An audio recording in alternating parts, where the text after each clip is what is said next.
Kahapon po, iprinoklama na ang 12 bagong halal na mga senador ng Pilipinas na magiging bahagi ng 20th Congress. 11 sa kanila ang personal na dumalo sa proklamasyon. At mula sa Maynila nakatutok live si Darlene Kai.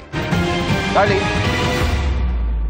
Pia Ivan, katatapos lang ng proklamasyon ng 12 senador na hinirang na panalo sa eleksyon 2025. Huwebes natapos yung canvassing ng 175 Certificates of Canvass o COCs. Kaya sabi ng COMELEC o Commission on Elections ay ito na raw yung pinakamabilis na canvassing at pinakamaagap na proklamasyon sa kasaysayan. Tamang ng lingkod lapid. Namayani sa talumpati ng mga bagong halal na senador ang kanilang pasasalamat sa kanilang mga taga-suporta at sa kanilang mga mahal sa buhay. Lahat sila ay nangakong magtatrabahong maigi sa Senado para maisakatuparan ang kanilang mandato at para maipasa ang mga batas na makatutulong daw sa mga Pilipino. Sa mga nagwagi ngayong eleksyon 2025, 5 ang re-electionists, 4 ang bumabalik sa Senado at 3 ang mga bagitong senador. Isa-isa silang tinawag sa entablado base sa kabuuang bilang ng nakuha nilang boto. Ang order mula sa number 12 hanggang number 1 o yung nakakuha ng pinakamaraming boto. 11 out of 12 na senators-elect ang dumalo sa proklamasyon.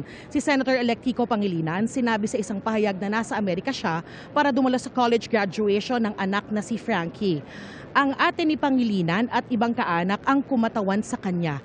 Ipinroklama ang 12 senators-elect ng Commission on Elections na umuupo bilang National Board of Canvassers. Matapos nilang basahin ang kanilang Certificate of Proclamation ay bawat isa binigyan ng pagkakataong mag-photo opportunity kasama ang kanilang mga mahal sa buhay. Binigyan din sila ng tigli 5 minuto para magtalumpati. Narito po ang pahayag ng mga nanalong senador. Kapag ikaw ay nanindigan para sa tama, mananalo ka. Hindi nagmaliw ang paniniwala ko sa dunong ng sambayanang Pilipino. Nadama at alam nila ang ibig sabihin ng sakripisyo at prinsipyo at gagawaran nila ito ng suporta at pagmamahal.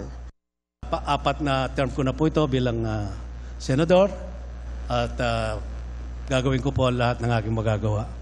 At sisipagan pa natin, maghanap po tayo ng mga batas na para sa ating mga mamamayang Pilipinong mahihirap. I promise that I will work twice as hard, that I will stand twice as firm, and that I will serve with all my heart and exhibit leadership, because leadership is about showing up, standing up when it's easier to play it safe, and speaking out when it's more convenient to stay silent. I will show up with a humble heart. I know that the Senate will stand up and be the leaders that this country deserves. So ako po yung nagpapakumbaba muli, nagpapasalamat sa inyong tiwala sa akin, and I am ready to serve my 4th term. Nais ko pong mag-iwan ng maayos na legasiya, hindi lamang para sa aking sarili, kundi para sa mga nauna po sa akin, sila Senator Vicente Yap Soto at Senator Filemon Soto. And most especially for the future generations of Sotos. Yan po ang aking nanay na nagsasabi, nagbibilin na huwag kayong magnanakaw. Ang akin po namang ama, ang bilin niya sa akin, ang tama ay paglaban, ang mali ay labanan. Ang pagtitiwalang ito ay hindi lamang katuparan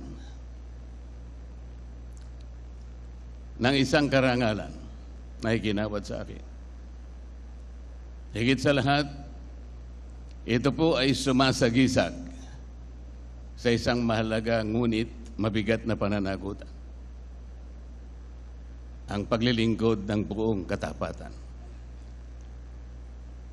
Pagsisikapan ko po ito ay aking balikatin. Hanggang sa aking mapatunayan sa inyong lahat na ako po ay karapat-dapat sa iginawad ninyong pagtitiwala. Pahayag ng pasasalamat mula sa aking kapatid na si Senador Francis Kiko Pangilinan. Bumabalik ako sa Senado, hindi lang dala ang mga pangako, kundi ang layunin. Magtrabaho, maglingkod, at manindigan para sa bawat Pilipinong nangangarap na mas maayos at masaganang bukas. Today I stand before you not only as an elected public servant, but as a fellow Filipino who shares your hopes, your struggles, and dreams for a better future. Nasaan ka man ngayon, President Duterte, sir, I dedicate this victory to you. Maraming salamat po. At kay Vice President BP Sara at sa lahat ng Pilipino, ako po'y magsasabi na hindi ko po kayo bibiguin. Ito po yung aking simpleng pangako. Araw-araw na tayo po'y nasa Senado, araw-araw po kaming magtatrabaho para sa kapakanan ng inyong mga anak. Kung paano po sila magtatapos, kung paano po sila magkakatrabaho, kung paano po aangat ang buhay ng kabataang Pilipino. I wish to be remembered not just as a senator, but as a public servant who puts first the welfare of our people at all times, particularly the poor and the less fortunate in life.